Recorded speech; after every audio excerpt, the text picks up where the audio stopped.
My privilege to be here today, this evening, on the occasion of the release of this book titled Bobby, India and Ireland, a Love Story. As you can make out, this love story does have an underlying meaning to that. Welcome, Josephine. It should be titled Hyderabad and Ireland. So it also gives me great pleasure to be sitting alongside Roger Binney, great hero for all of us. Still, we watch the highlights of the '83 World Cup now and then in black and white, keeps getting telecast. And as youngsters, we saw those matches.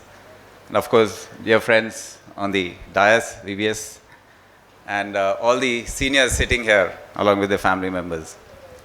At the outset, I must say that writing a book is never easy.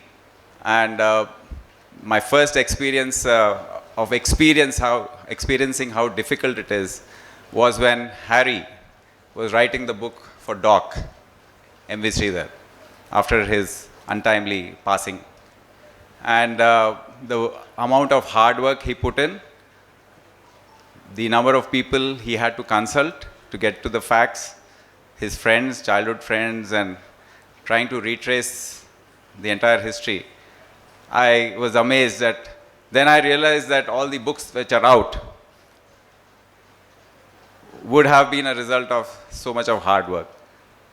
So I congratulate Connor for the hard work you've put in, and along with Bob, you must have spent several evenings, several days traveling, gathering the details, getting to the facts, because you can't, once you're putting it in a book, in paper, you can't afford to make any errors in that.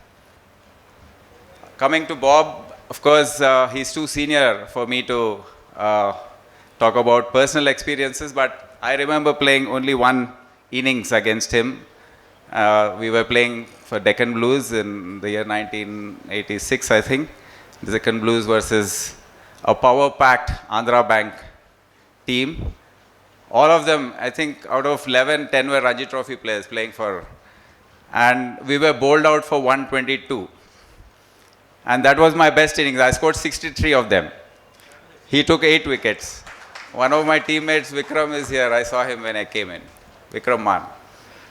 So that was the day I realized how difficult it is to face him. I mean, the first time I saw him was when, as a kid, we went and saw Saad Bin Jung, and he playing against the West Indies, I think in Lal Bahadur Stadium.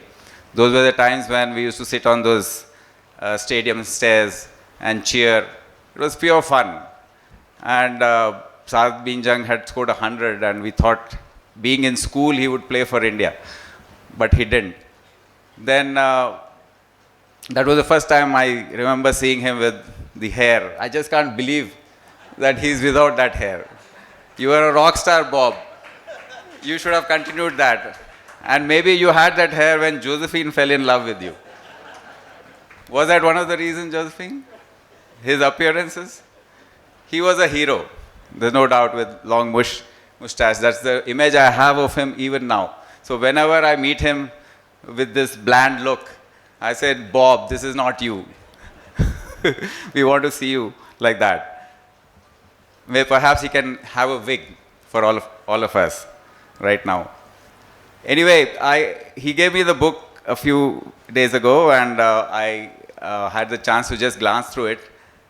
And it's very well written. I suggest that all friends here buy the book, not expect a gift. Is it on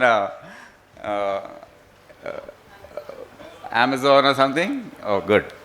So, a few facts which have come out, as Harry has just outlined, is the fact that he had gone there, and at one stage he faced this problem of racism, and he was dropped, and the way he fought back through a local society, and then he made it big. That institution survived, His 3 children were there to support him throughout, along with his wife, and the entire community came onto his side. That's a great effort in a foreign land. It's very, very difficult. It sometimes reminds me of Gandhiji, who did it in South Africa. So, and then his travels between Hyderabad and his zeal to improve Hyderabad cricket. I remember the time when in 2010, like this year, Hyderabad was relegated, lost perhaps all the matches and was relegated to the plate division.